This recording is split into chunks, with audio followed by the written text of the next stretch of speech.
बढ़ जाती है, परंतु उसकी जो चालकता है वह कम हो जाती है। ताप का प्रभाव ये यहीं पर मेंशन कर देंगे कि किसी चालक पदार्थ का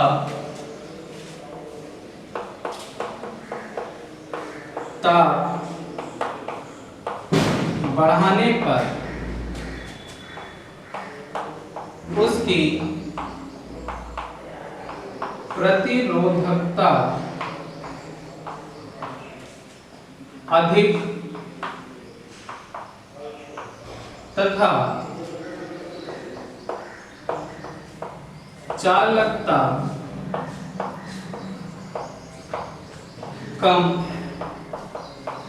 हो जाती है।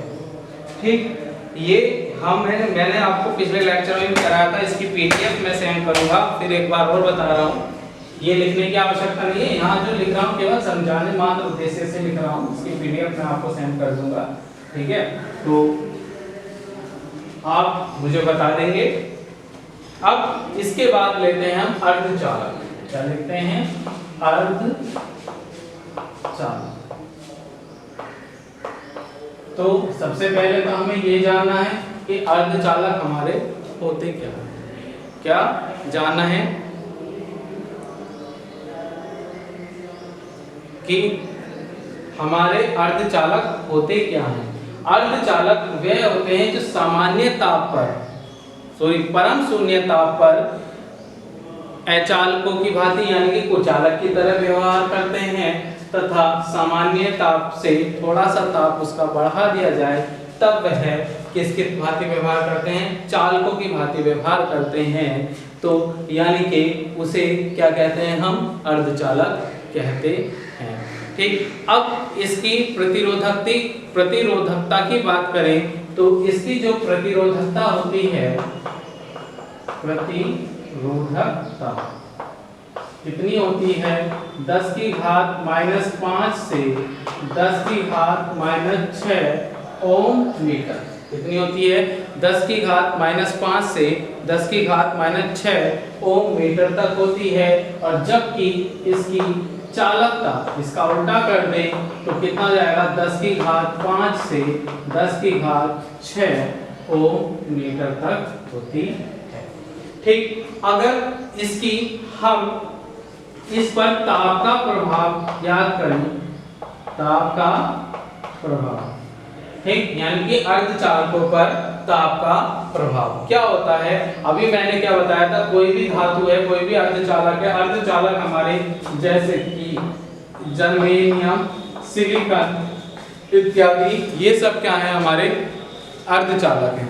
क्या है? सब हमारे अर्धचालक हैं। तो इन्हीं के आधार पर अगर हम ताप का प्रभाव डिफाइन करें, ठीक, तो अभी क्या बताया था मैंने?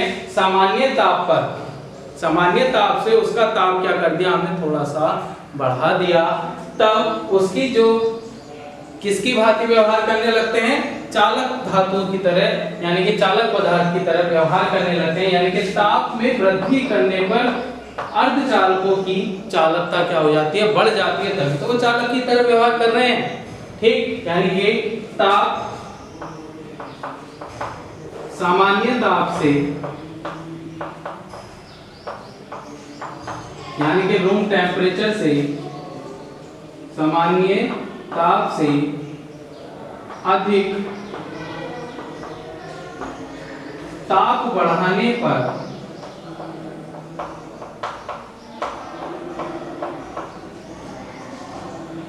अर्धचालकों की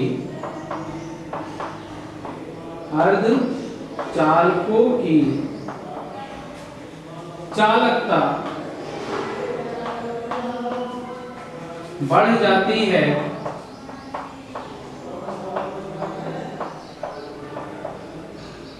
परंतु जब चालकता बढ़ गई तो क्या कम होगी? प्रतिरोधकता। परंतु प्रतिरोधकता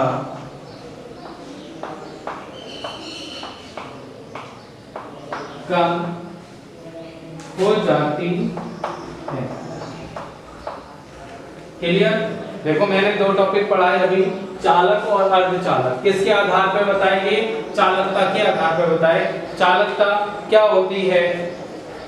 जिसमें मुक्त इलेक्ट्रॉन स्वतंत्रता पूर्वक घूम सके, यानी कि जिसमें मुक्त इलेक्ट्रॉनों की संख्या अधिक होती है, वह उस पदार्थ की क्या कहलाती है? चालकता कहलाती है। मुक्त इलेक्ट्रॉन अधिक होंगे यानी कि उसकी चालकता क्या होगी? उतनी ही अधिक होगी। अब मैं इसे यहाँ पर रख कर रहा हूँ, फिर इसके बाद तीसरा टॉपिक हम पढ़ेंगे कुचालक।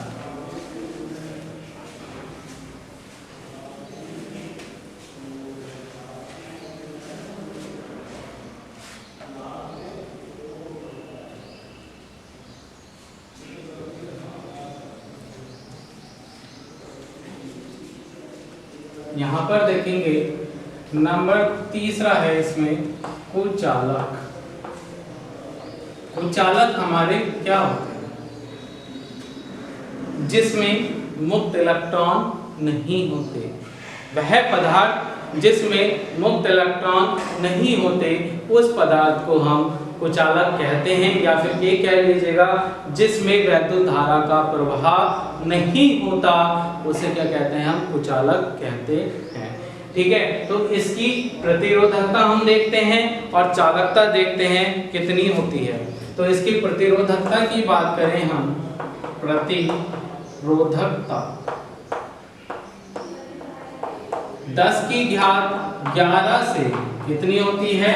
10 की घात 19 ओम मीटर तक होती है। ठीक है, इसकी प्रतिरोधकता देखिए कितनी अधिक है? 10 की घात 11 से 10 की घात 19 ओम मीटर तक है। और चालकता की बात करें तो जस्ट इसका अपोजिट हो जाएगा। कितना? 10 की घात -11 से कितना हो जाएगा? 10 की घात -19 ओम इनवर्स और मीटर इनवर्स। क्लियर हो रही है बात इतनी? Very good. ठीक, तो यहाँ पर कुचालक पदार्थ वे पदार्थ होते हैं जिनमें धारा का प्रवाह नहीं होता, जिनकी प्रतिरोधकता 10 की घात 11 से 10 की घात 19 मीटर तक तथा चालकता 10 की घात -11 से 10 की घात -19 ओम इनवर्स मीटर इनवर्स तक होती है। अब इस पर ताप की बात करें, ताप का प्रभाव। अगर इस चीज पर हम ताप की बात करें तो ताप का, अब आपने देखा होगा कोई भी परमाणु होता है उसमें क्या होते हैं?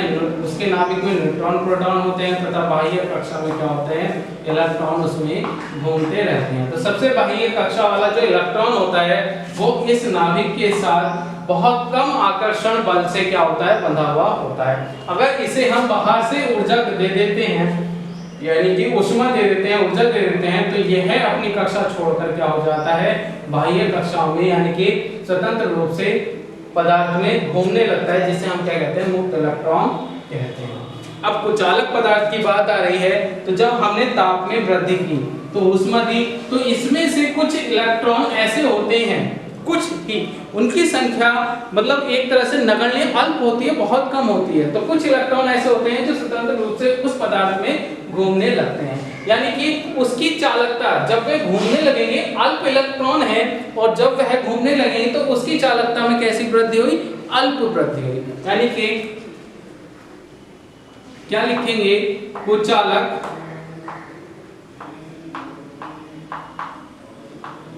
पदार्थों के ताप में